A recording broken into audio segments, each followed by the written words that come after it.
Hello everyone, मेरा नाम है अंकित मिश्रा और आज के इस वीडियो सेगमेंट में मैं आपसे बात करने जा रहा हूँ यूकैरियोटिक सेल के बारे में। अभी प्रीवियस वीडियो में मैंने आपसे डिस्कस किया हुआ था प्रोकैरियोटिक सेल के बारे में। प्रोकैरियोटिक सेल की अगर हम लोग बात करें तो वहाँ पे हमने बात की हुई थी ग्राम पॉजिटिव, ग्राम नेगेटिव, साथ में प्रोकैरियोटिक सेल के कुछ ऐसे इंपॉर्टेंट फीचर के बारे में जो हमें यूकैरियोट्स के अंदर देखने को नहीं मिलते हैं या फिर कुछ अलग देखने को मिलते हैं। आज की इस वीडियो सेगमेंट में मैं आपसे बात करूँगा हमारे यूकैरियोटिक सेल में, और साथ में हम बात करेंगे यूकैरियोटिक सेल के कुछ इंपॉर्टेंट फीचर्स या फिर उनके ऑर्गेनेल्स के बारे में। जैसा कि आप सब जानते हैं कि हमारे प्रोकैरियोट्स में हमारा जो बैक्टीरिया होता है वही एक सोल मेंबर होता है, लेकिन अगर हम बात करें यूकैरियोट्स की तो यूकैरियोट्स के अंदर जो है हमको प्रोटिस्टा देखने को मिल जाता है, इट मीन्स प्रोटोजोआ वगैरह, और उसके साथ में हमें फंगी भी देखने को मिल जाता है और एनिमल और प्लांट्स भी इसी के अंदर आ जाते हैं। मतलब अगर मैं ये यूकैरियोट्स की बात करूँ तो यूकैरियोट्स के अंदर डाइवर्सिटी जो है वो बहुत ही ज़्यादा देखने को मिलती है अगर हम कंपेयर करें आपके प्रोकैरियोट्स के मुकाबले। तो साथ में अगर मैं यूकैरियोट्स की बात करूँ तो प्रोकैरियोट्स के मुकाबले यूकैरियोटिक सेल के अंदर बहुत सारे मेम्ब्रेन बाउंड सेल ऑर्गेनेल पाए जाते हैं। और अगर मैं आपसे और बात करूं तो आप सब जानते ही होंगे कि प्रोकैरियोट्स के मुकाबले यूकैरियोट्स में वेल डिफाइंड न्यूक्लियस जो है वो देखने को मिलता है। लेकिन इन सभी चीज़ों के बारे में मैंने ऑलरेडी आपसे काफ़ी बातें कर चुके, तो आप इस वीडियो के अंदर मैं आपसे बात करूंगा यूकैरियोटिक सेल के अंदर पाए जाने वाले कुछ स्पेशल फीचर्स के बारे में। जब हम किसी भी यूकैरियोटिक सेल को देखते हैं तो किसी भी यूकैरियोटिक सेल का अपना एक शेप होता है, वो यूकैरियोटिक सेल्स डिवाइड करती हैं। तो डिवाइड करने के लिए सेल को एक प्रॉपर शेप देने के लिए वहाँ पे, और साथ में अगर हम बात करते हैं कि उस सेल को कंट्रोल करने के लिए वहाँ पे न्यूक्लियस, साइटोस्केलेटन जैसी चीज़ें प्रेजेंट होती हैं। न्यूक्लियस जो होता है उसके चारों ओर आपको न्यूक्लियर एनवेलप देखने को मिलता है, और जो साइटोस्केलेटन होता है वो हमारे सेल के पूरे शेप को डिज़ाइन करने के लिए बहुत ही ज़्यादा रिस्पॉन्सिबल होता है। अगर हम बात करते हैं प्लांट और एनिमल सेल के बीच में, क्योंकि अगर हम बात करते हैं यूकैरियोटिक सेल की तो यूकैरियोटिक सेल में प्लांट और एनिमल एक ऐसी सेल्स होती हैं जिसके अंदर हमें काफ़ी डिफरेंस जो है वो देखने को मिलता है। Specially in the case of plant हमें जो है प्लांट सेल्स के अंदर बहुत सारे ऐसे सेल ऑर्गेनेल देखने को मिलते हैं जो कि हमें एनिमल सेल्स के अंदर नहीं देखने को मिलते हैं, और कुछ ऐसे सेल ऑर्गेनेल भी होते हैं जो एनिमल सेल्स के अंदर हैं और प्लांट सेल्स के अंदर नहीं होते हैं। तो आज पहले तो हम उन्हीं चीज़ों के बारे में आइए कंपेयर कर लेते हैं कि ऐसी कौन सी चीज़ है जो एनिमल सेल्स के अंदर है, प्लांट सेल में नहीं, और कौन सी ऐसी चीज़ है जो प्लांट सेल में है और एनिमल सेल में प्रेजेंट नहीं है। तो सबसे पहले अगर हम बात करते हैं प्लांट और एनिमल सेल के बीच कंपैरिजन की, तो आप अगर देखेंगे तो आपको मिलेगा कि एक प्लांट सेल के अंदर एक well developed cell wall present होता है। अगर हम सेल वॉल की बात करते हैं तो आपके सामने जैसा कि स्ट्रक्चर में आप देख पा रहे होंगे कि इनके पास में वेल डेवलप्ड सेल वॉल होता है, जिसके बारे में अभी मैं आगे डिटेल में बात करूंगा। साथ में अगर हम बाकी चीज़ें की बात करें तो न्यूक्लियस आपको दोनों में देखने को मिलता है, लेकिन अगर मैं सेल वॉल की बात करूं तो ये आपके प्लांट्स में तो प्रेजेंट होती है, लेकिन एनिमल सेल्स के अंदर आपको सेल वॉल देखने को नहीं मिलती है। वहाँ पे आपको केवल और केवल प्लाज्मा मेम्ब्रेन देखने को मिलता है। अगर मैं प्लाज्मा मेम्ब्रेन की क्वालिटी की बात करूँ तो प्लाज्मा मेम्ब्रेन चाहे प्लांट हो चाहे एनिमल हो, दोनों सेम कॉन्स्टिट्यूएंट मतलब दोनों सेम चीज़ों से मिल करके बने होते हैं। अगर मैं एनिमल सेल की बात प्लांट सेल में और बात करता हूँ तो बाकी के सेल ऑर्गेनेल जैसे कि smooth endoplasmic reticulum, rough endoplasmic reticulum, साथ में अगर हम बात करते हैं पराप्सिसोम, और अगर मैं आपसे बात करता हूँ जो है न्यूक्लियस, और मैं आपसे बात करता हूँ गोल्जी बॉडी, इंडोप्लाज्मिक रेटिकुलम, ये सारे स्ट्रक्चर चाहे प्लांट हो चाहे एनिमल हो उन सभी के अंदर आपको देखने को मिल जाता है, दोनों के अंदर। लेकिन ऐसी कौन सी चीज़ है जो प्लांट्स और एनिमल्स के अंदर हमें देखने को नहीं मिलती है? वो सबसे इंपॉर्टेंट चीज़ होती है कि प्लांट सेल के अंदर आपको क्लोरोप्लास्ट देखने को मिलते हैं, प्लास्टिड देखने को मिलते हैं, लेकिन यही चीज़ें हमें एनिमल सेल के अंदर लैग दिखती हैं। सेल वॉल तो ऑलरेडी नहीं होती है, लेकिन साथ में कई ऐसे सेल ऑर्गेनेल होते हैं जो हमें एनिमल सेल्स के अंदर देखने को नहीं मिलते हैं। अगर मैं वैक्यूल्स की बात करूं तो वैक्यूल्स भी एक काफ़ी हद तक कैरेक्टरिस्टिक्स फीचर्स है आपके प्लांट सेल का, लेकिन एनिमल सेल्स के अंदर हमें ये स्ट्रक्चर देखने को नहीं मिलते हैं। बहुत सारे ऐसे स्ट्रक्चर हैं जो हमें प्लांट सेल्स के अंदर नहीं मिलते हैं लेकिन एनिमल सेल्स के अंदर मिलते हैं। जैसे कि एग्जाम्पल के तौर पे अगर मैं आपसे बात करता हूं तो सेल डिवीज़न में एक बहुत ही इंपॉर्टेंट स्ट्रक्चर होता है जिसे हम लोग सेंट्रोसोम कहते हैं, लेकिन यहाँ पे सेंट्रियोल कहते हैं। लेकिन यहाँ पे हम लोग अगर प्लांट सेल की तरफ नज़र डालेंगे तो प्लांट सेल की तरफ हमें ये स्ट्रक्चर देखने को नहीं मिलते हैं। और आपको बताता चलूँ कि ये जो सेंट्रियोल या सेंट्रोसोम होते हैं, ये बहुत ही इंपॉर्टेंट रोल प्ले करते हैं हमारे सेल डिवीज़न के टाइम पे। तो ये चीज़ें हमें प्लांट सेल के अंदर में देखने को नहीं मिलती हैं, वहाँ पे अलग मैकेनिज्म के थ्रू सेल डिवीज़न होता है, वहीं पे एनिमल सेल के अंदर ये सारी चीज़ें हमें देखने को मिल जाती हैं। और बाकी के स्ट्रक्चर की अगर मैं बात करता हूँ तो प्लांट के या एनिमल सेल्स के अंदर एक बहुत ही इंपॉर्टेंट स्ट्रक्चर होता है जिसे मैं फ्यूचर में आपसे बात करूँगा, तो इस स्ट्रक्चर को आप बहुत ध्यान सुनिएगा, जिसका नाम है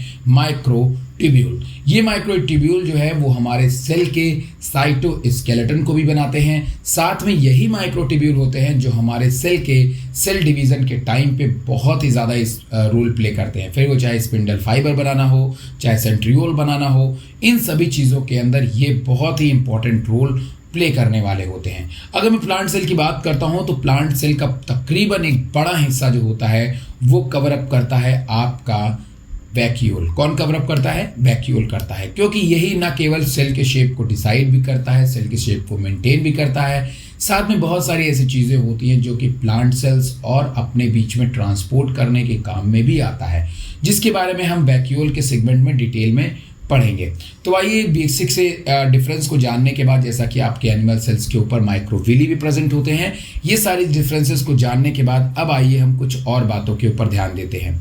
जब हम कुछ और चीज़ों के ऊपर आ जाते हैं तो कई ऐसी चीज़ें हैं जो कि हमें प्लांट और एनिमल सेल्स के अंदर जो है वो मेंशन नहीं होती हैं, जिनके बारे में मैंने आपको बगल बगल में आपको बता दिया है कि प्लांट सेल्स के अंदर आपको जनरली कई ऐसे सेल ऑर्गेनेल हैं जो देखने को नहीं मिलते हैं, लेकिन एनिमल सेल्स के अंदर ये हमें देखने को मिल जाते हैं, जिसके बारे में मैंने आपसे मेंशन कर दिया है। तो अब हम लोग बात करने वाले हैं सेल मेम्ब्रेन के बारे में। चाहे कोई प्लांट सेल हो या फिर चाहे कोई एनिमल सेल हो, प्लांट सेल और एनिमल सेल दोनों के अंदर सेल मेम्ब्रेन जो होती है वो प्रेजेंट होती है। लेकिन यहाँ पे बात बस इतनी सी है कि आइए जानते हैं कि आखिर ये सेल मेम्ब्रेन बनी किन चीज़ों से होती है और इनका फंक्शंस कैसे हमें जो है वो दिखाई देता है। अगर हम लोग सेल मेम्ब्रेन की बात करें तो सेल मेम्ब्रेन की स्टडी तभी पॉसिबल हो पाई जब हमने माइक्रोस्कोप को डिस्कवर कर लिया था।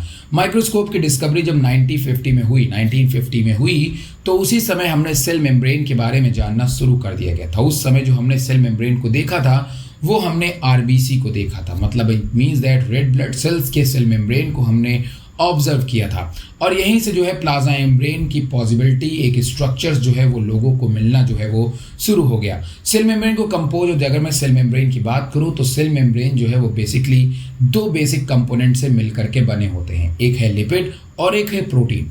बहुत सारे अदर कंपोनेंट्स भी आपको प्लाज्मा मेम्ब्रेन के ऊपर देखने को मिल जाते हैं, जिसको कि बगल में मैं स्ट्रक्चर में आपसे मेंशन कर दे रहा हूँ।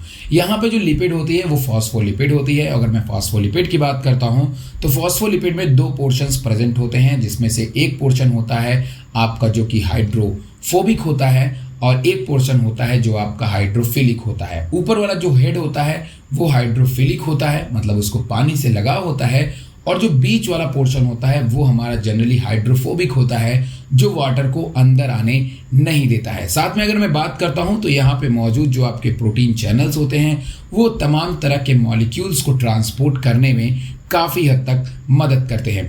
यहाँ पे जो आपका हाइड्रोफोबिक टेल होता है उसकी एक बहुत ही इंपॉर्टेंट चीज़ होती है कि ये आपका सैचुरेटेड हाइड्रोकार्बन होता है।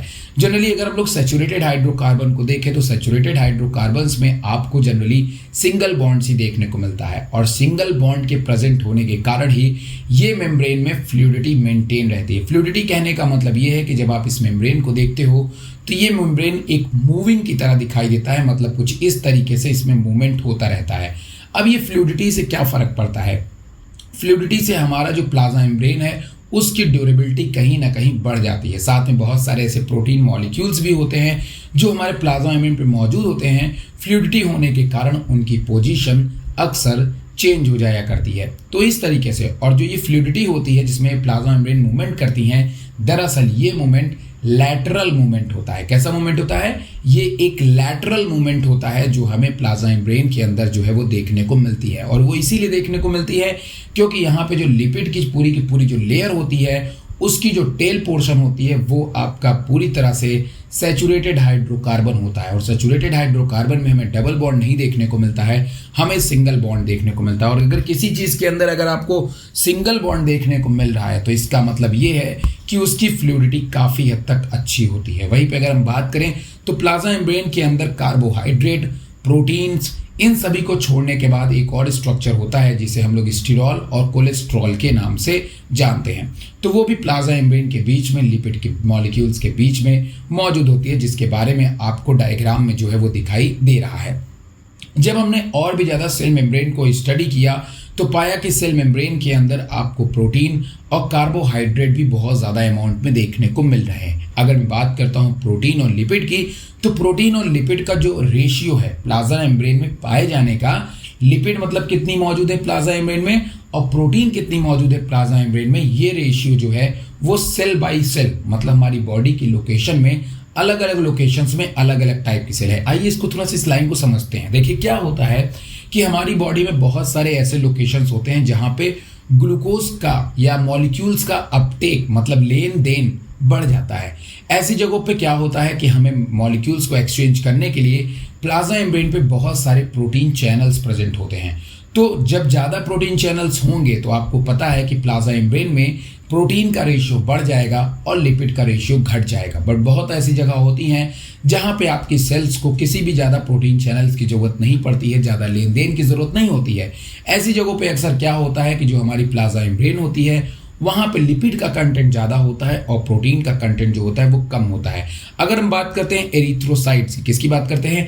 एरिथ्रोसाइट्स की बात करते हैं तो जैसा कि आप सब जानते हैं कि इसमें ऑक्सीजन, कार्बन डाइऑक्साइड या तमाम तरह की चीज़ों को जो है वो लेन देन काफ़ी हद तक बढ़ता है। तो ऐसे सिचुएशन में यहाँ पे आपको जो है 52% प्रोटीन और 40% आपको लिपिड देखने को मिलता है, क्योंकि यहाँ पे हमें कोई हाइड्रोफोबिसिटी वगैरह की ज़रूरत नहीं पड़ती है।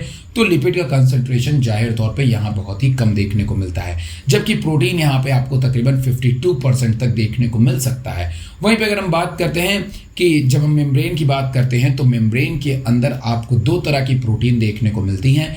एक प्रोटीन होती है जिसे हम लोग बोलते हैं इंटीग्रल प्रोटीन। दरअसल इंटीग्रल प्रोटीन जो होती है वो हमारे मेम्ब्रेन में ही एम्बेडेड होती है, मतलब कि धसी हुई होती है, जबकि पेरिफेरल प्रोटीन जो होती है वो हमारे प्लाज्मा मेम्ब्रेन के चारों तरफ मौजूद होती है। अगर मैं प्लाज्मा मेम्ब्रेन की बात करूँ तो पूरी तरफ से लिपिड की दो लेयर से, लिपिड की तकरीबन 2 लेयर जो होती है वो पूरे के पूरे सेल को कवर करती है।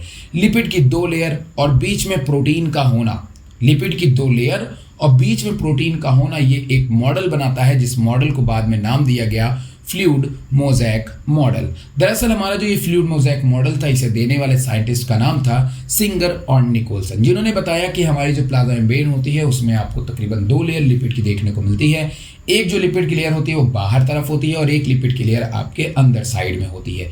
ये मैं एनिमल सेल की अगर मैं बात करता हूँ तो, क्योंकि अगर आप प्लांट सेल की बात करेंगे तो प्लाज्मा मेम्ब्रेन के सेल मेम्ब्रेन के ऊपर मतलब बाहर की तरफ भी एक सेल वॉल प्रेजेंट होती है। और ये प्लाज्मा मेम्ब्रेन हर किसी में होता है, चाहे आप बैक्टीरिया की बात करिए, चाहे आप प्लांट की बात करिए, चाहे आप एनिमल की बात करिए, ये सभी में प्रेजेंट होता है। तो जैसा कि मैंने कहा कि फ्लूइड मोज़ेक मॉडल सबसे पहले दिया गया। अकॉर्डिंग टू उसके बाद क्या हुआ, जब हमने इस मॉडल को दिया तो वहाँ पे जो है एक क्वासी फ्लूइड नेचर जो है वो हमें मेम्ब्रेन का देखने को मिला, सेल मेम्ब्रेन का देखने को मिला कि मतलब जो हमारी सेल मेम्ब्रेन थी वो दरअसल इस तरीके से एक लैटरल मूवमेंट किया करती थी और ये लैटरल मूवमेंट अलग अलग टेम्परेचर पे हमारे, जाहिर तौर पे अगर आप ध्यान रखेंगे तो हमारी प्लाज्मा मेम्ब्रेन बनी किससे है, वो बनी है लिपिड से। और आपको पता है कि जो लिपिड होता है उसके ऊपर टेम्परेचर का इम्पैक्ट पड़ता है, तो इसीलिए हमारी मेम्ब्रेन काफ़ी फ्लेक्सिबल होती है, उसमें फ्लूइडिटी मौजूद होती है और वो एक लैटरल मूवमेंट करते हैं। लैटरल मूवमेंट के करने के कारण बहुत सारी जो प्रोटीन है उनकी जो पोजीशंस है वो काफ़ी हद तक चेंज हो जाती है और ये मूव करते रहते हैं। जो प्रोटीन होते हैं लगातार क्या करते रहते हैं, मूव करते रहते हैं। The fluid nature of membrane जो होती है हमारी important for point view of function like cell growth. जो हमारा फ्लूइड नेचर होता है हमारे प्लाज्मा मेम्ब्रेन का, इससे हमारी सेल की ग्रोथ में काफ़ी मदद मिलती है। जैसा कि आप सब जानते हैं अगर फ्लूइडिटी रहेगी तो कोई भी चीज़ अगर फ्लेक्सिबल रहेगी तो वो फैल सकती है, थोड़ी सी बढ़ सकती है, जिससे कि हमारे सेल की ग्रोथ में काफ़ी हद तक जो है वो मदद मिलती है। साथ में बहुत सारी सेल्स जब हम लोग जंक्शन इस्टेब्लिश करते हैं तो वहाँ पे जंक्शन इस्टेब्लिश करने पे भी इस फ्लूइडिटी की बहुत ज़्यादा ज़रूरत पड़ती है। साथ में जब हमें किसी भी चीज़ को बॉडी के सेल के बाहर निकालना होता है, किसी भी चीज़ को अगर हमें सेल के बाहर निकालना होता है तो ये फ्लूइडिटी ही बहुत ज़्यादा इंपॉर्टेंट रोल प्ले करती है। साथ में सेल डिवीज़न के अंदर भी इसका रोल बहुत ही ज़्यादा इंपॉर्टेंट बन जाता है। वहीं पे अगर हम आगे बात करते हैं अब प्लाज्मा मेम्ब्रेन के ट्रांसपोर्ट के ऊपर, जैसा कि आप सब जानते हैं कि जब हम प्लाज्मा मेम्ब्रेन ट्रांसपोर्ट की बात करते हैं तो प्लाज्मा मेम्ब्रेन में आपको बेसिकली दो तरह के ट्रांसपोर्ट देखने को मिलते हैं। एक ट्रांसपोर्ट होता है जिसका नाम है एक्टिव ट्रांसपोर्ट और एक ट्रांसपोर्ट होता है जिसका नाम है पैसिव ट्रांसपोर्ट। जब हम बात करते हैं एक्टिव ट्रांसपोर्ट की तो एक्टिव ट्रांसपोर्ट वो ट्रांसपोर्ट होता है जहां पे हमारे प्लाज्मा मेम्ब्रेन को किसी भी चीज़ को ट्रांसपोर्ट करने के लिए एटीपी की ज़रूरत पड़ती है, मतलब एनर्जी की ज़रूरत पड़ती है।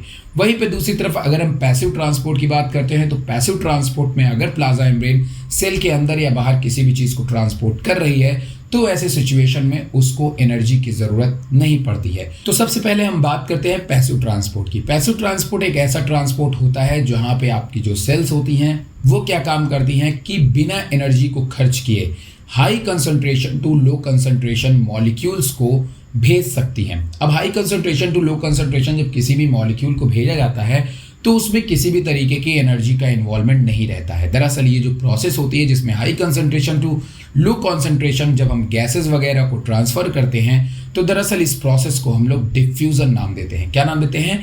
डिफ्यूजन नाम देते हैं। दरअसल high concentration to low concentration जब हम किसी भी सब्सटेंस को भेजते हैं तो उसे दो ही प्रोसेस के थ्रू भेज सकते हैं। एक है आपका ऑस्मोसिस और दूसरा है आपका डिफ्यूजन। तो सबसे पहले जो हम लोग भेजते हैं गैस वगैरह को, जैसे कार्बन डाइऑक्साइड का एक्सचेंज करना है, ऑक्सीजन का एक्सचेंज करना है, तो उसके लिए हम लोग बेसिक सा डिफ्यूजन का सहारा लेते हैं। डिफ्यूजन दो तरह के होते हैं, एक सिंपल वाला होता है और एक फैसिलिटेट वाला होता है। देखिए जो गैस वगैरह होती है ना, गैस वगैरह कार्बन डाइऑक्साइड, ऑक्सीजन, ये दोनों चीज़ें जो है ना किसी भी मेम्ब्रेन को बहुत ही ईजी क्रॉस कर सकती है। बस अंतर इतना होना चाहिए कि एक तरफ कंसंट्रेशन ज़्यादा होना चाहिए जिधर से ये जा रही हैं और जिधर को जा रही हैं उधर कंसंट्रेशन कम होना चाहिए। बस उसके लिए उसके बाद इनको किसी भी चीज़ की ज़रूरत नहीं पड़ती है। डायरेक्ट जो है वो किसी एक जगह से दूसरी जगह जा सकती हैं। गैसेस की मैं बात कर रहा हूँ। लेकिन बहुत सारे ऐसे बड़े मॉलिक्यूल्स होते हैं जैसे कि ग्लूकोज, वाटर, ये ऐसे मॉलिक्यूल होते हैं जिसके लिए प्लाज्मा मेम्ब्रेन पे स्पेशल टाइप के प्रोटीन चैनल्स प्रेजेंट होते हैं। इन प्रोटीन चैनल की खास बात ये होती है कि ये उन्हीं चीज़ को अंदर आने देंगे जिस चीज़ को ये चाहते हैं या जिसके लिए ये बने हैं। मतलब कि ये जो चैनल्स होते हैं ये स्पेसिफिक होते हैं ग्लूकोज और वाटर के लिए, मतलब उन्हीं के लिए बने होते हैं, वही चीज़ इनके अंदर आएगा। इसीलिए हमारी plasma membrane generally selective permeable बन जाती है। क्या बन जाती है? सेलेक्टिव परमिएबल बन जाती है, मतलब कि बिल्कुल ये उसी तरीके से अंदर की तरफ मूवमेंट करेंगे जिस तरीके से जो चीज़ मॉलिक्यूल इनका होगा जिसके लिए ये बने होंगे। तो plasma membrane generally selective permeable होती है। लेकिन जैसा कि मैंने कहा कि गैस जो जा रही है वो सिंपल डिफ्यूजन का पार्ट है, लेकिन यहाँ पे भी high concentration to low concentration चीज़ें मूवमेंट करेंगी। ग्लूकोज हो गया, वाटर हो गया, और इसमें भी एनर्जी खर्च नहीं होगी। लेकिन चूंकि ये मॉलिक्यूल्स बहुत बड़े होते हैं तो ये डायरेक्ट प्लाज्मा मेम्ब्रेन को क्रॉस नहीं कर सकते हैं। इसके लिए इनको हेल्प लेनी पड़ती है प्रोटीन चैनल की। तो जब कोई भी चीज़ प्रोटीन चैनल के through high concentration to low concentration move कर रहा है तो ऐसे सिचुएशन में हम इनको फैसिलिटेट डिफ्यूजन कहते हैं। ये दोनों की दोनों प्रोसेस डिफ्यूजन ही है, लेकिन इसके अंदर हमें कोई भी एनर्जी खर्च होती हुई नहीं दिखती है। तीसरी जो प्रोसेस आती है जिसको हम लोग बोलते हैं ऑस्मोसिस।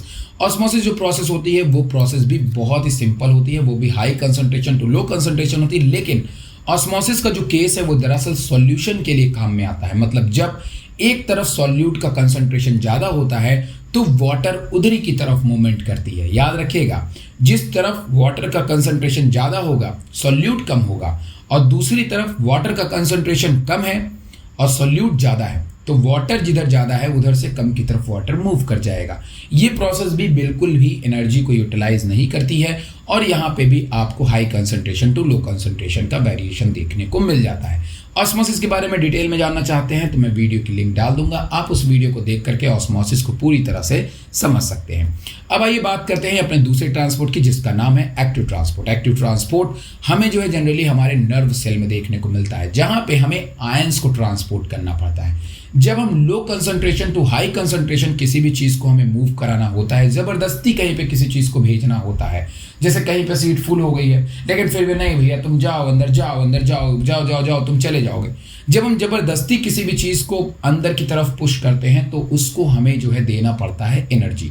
तो इस तरीके के ट्रांसपोर्ट को हम लोग पैसिव ट्रांसपोर्ट कहते हैं, एक्टिव ट्रांसपोर्ट कहते हैं, और एक्टिव ट्रांसपोर्ट में एनर्जी यूटिलाइजेशन होता है। तो जनरली हमारी जो नर्व सेल्स होती हैं, न्यूरॉन सेल्स होती हैं, वहाँ पे इंफॉर्मेशंस को ट्रांसफर करने के लिए हमें सोडियम और पोटेशियम चैनल्स की ज़रूरत पड़ती है। और ये सोडियम और पोटेशियम चैनल जो है ये आयन को मेम्ब्रेन के अंदर और बाहर मूव कराते हैं, जिसको कराने के लिए इनको ज़रूरत पड़ती है एटीपी की। क्योंकि कई दफ़ा क्या होता है कि सोडियम भी पॉजिटिव चार्ज वो एक तरफ होता है और हमें पोटेशियम को भी उसी तरफ भेजना होता है, सेल के अंदर से बाहर की तरफ। अब ऊपर की तरफ तो ऑलरेडी पॉजिटिव चार्ज ज़्यादा है, लेकिन अगर आप ज़बरदस्ती पॉजिटिव चार्ज और बढ़ाएंगे तो उसके लिए आपको देना पड़ेगा एटीपी। ठीक है, तो इस तरीके से ऐसा ट्रांसपोर्ट जिसको हम लो कॉन्सेंट्रेशन टू हाई करते हैं उसके लिए हमें एनर्जी देने की ज़रूरत पड़ती है। दरअसल ये जो हम लोग एक्टिव ट्रांसपोर्ट का यूज़ करते हैं ना, ये मेम्ब्रेन को डीपोलराइज करने के लिए करते हैं। क्या करने के लिए करते हैं? डीपोलराइज, मतलब दोनों तरफ अगर चार्ज बराबर डिस्ट्रीब्यूटेड हैं तो एक ही तरफ जबरदस्ती सारा का सारा चार्ज भेज देना। इस तरह से मेम्ब्रेन डिपोलराइज हो जाते हैं और हमारी बॉडी में कई जगह पे मेम्ब्रेन के डिपोलराइजेशन से इंपल्सेस जनरेट होती हैं, जिनके अपने अपने अलग अलग फंक्शंस होते हैं। अब हम आ जाते हैं अपने एक दूसरे इंपॉर्टेंट पोर्शन की तरफ, जिसका नाम है सेल वॉल। सेल वॉल की जब हम बात करते हैं तो जैसा कि मैंने कहा कि प्लांट्स के अंदर आपको सेल वॉल देखने को मिलते हैं, फंगी के अंदर आपको सेल वॉल देखने को मिलते हैं। लेकिन इन सेल वॉल जो होते हैं ये कंपोनेंट तो मतलब इनका जो होता है, मतलब बनने का जो तरीका है वो तो तकरीबन सेम होता है, बट प्लांट का जो है वो सेल वॉल थोड़ा सा बाकियों के मुकाबले ज़्यादा एडवांस बन जाता है। जब हम प्लांट्स की सेल वॉल को देखते हैं तो प्लांट्स की सेल वॉल में कुछ कंपोनेंट बहुत कॉमन होते हैं, जैसे सेलुलोज, हेमीसेलुलोज, पेक्टिन। ये वो कंपोनेंट्स हैं जो हमारे प्लांट्स के सेल वॉल को बनाने में मदद करेंगे। ध्यान सुनते रहिएगा। जैसा कि मैंने कहा कि सेल वॉल हर किसी में प्रेजेंट होगा, चाहे फिर वो प्लांट हो, चाहे फिर वो एल्गी हो, फिर वो चाहे आपका फंगी हो, इन सभी के अंदर आपको सेल वॉल देखने को मिलता है। लेकिन जो सेल वॉल के बेसिक कंपोनेंट्स हैं वो इन सभी में आपको थोड़े से चेंज देखने को मिल जाते हैं। जैसा कि मैंने कहा कि प्लाज्मा मेम्ब्रेन की कवरिंग के ऊपर आपकी सेल वॉल जो है वो प्रेजेंट होती है, और सेल वॉल ही वो चीज़ होती है जो न केवल सेल को प्रोटेक्ट करती है बल्कि सेल को एक प्रॉपर शेप देने का काम भी हमारे सेल वॉल का होता है। साथ में सेल वॉल हमारे सेल को एक मैकेनिकल डैमेज से जो है वो प्रोटेक्ट करती है। और यही नहीं, ये जो हमारी सेल वॉल होती है, इन सेल वॉल्स में पाए जाते हैं प्लाज्मोडेस्मेटा। क्या पाए जाते हैं? प्लाज्मोडेस्मेटा, जो छोटे छोटे पोर्स होते हैं जिनके थ्रू सेल जो है कम्युनिकेशन स्टेब्लिश करती है। किसके थ्रू? प्लाज्मोडेस्मेटा के थ्रू।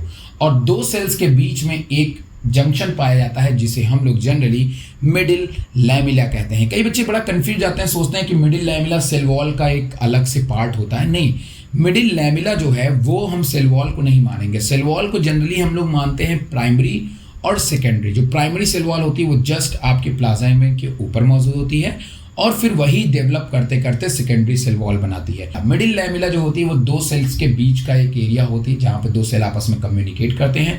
तो मिडिल लैमिला का काम ही होता है दो सेल्स को आपस में कम्युनिकेट करवाना। अगर हम बात करते हैं एल्गी की, तो एल्गी के अंदर जो सेल वॉल होता है वो सेलुलोज से बना होता है, गैलेक्टिन से बना होता है और मैनन से बना होता है। जैसा कि आप सब जानते हैं कि अलग अलग तरह के एल्गी होते हैं और अलग अलग तरह के एल्गियों के अंदर हमें जो है अलग अलग तरह के सेल वॉल कंपोनेंट्स भी देखने को मिल जाते हैं। वहीं पे अगर हम बात करते हैं आपसे कि भाई साहब और किन चीज़ों से ये बने हो सकते हैं, तो ये कैल्शियम कार्बोनेट भी इसमें यूटिलाइज होता है। साथ में यहाँ पे आपको बहुत सारे प्लांट जो होते हैं उनके अंदर आपको जो सेल वॉल होती है वो सेलुलोज, हेमीसेलुलोज और पेक्टिन की बनी होती है और कुछ प्रोटीन्स भी यहाँ पे काम में आते हैं।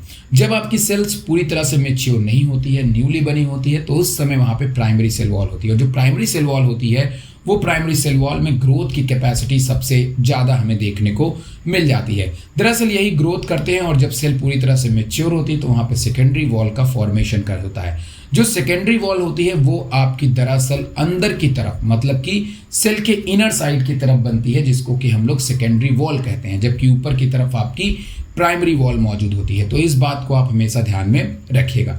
वहीं पे अगर हम बात करते हैं तो प्राइमरी वॉल के ऊपर की तरफ आपको मिडिल लैमिला देखने को मिलती है। ये मिडिल लैमिला जो होती है वो कैल्शियम पेक्टेट की बनी होती हैं, जिनका काम होता है कि नेबरिंग सेल्स को आपस में जोड़ना और मिडिल लैमेला जो होती है वो मिडिल लैमेला से होते हुए प्लाज्मोडेस्माटा, जो जैसे मान लो ये मिडिल लैमेला है, ये इधर की एक सेल है और इधर की एक सेल है, तो मिडिल लैमेला से प्लाज्मोडेस्माटा ऐसे निकल करके कम्युनिकेशन स्टैब्लिश करता है किसी बगल वाले नेबरिंग सेल को।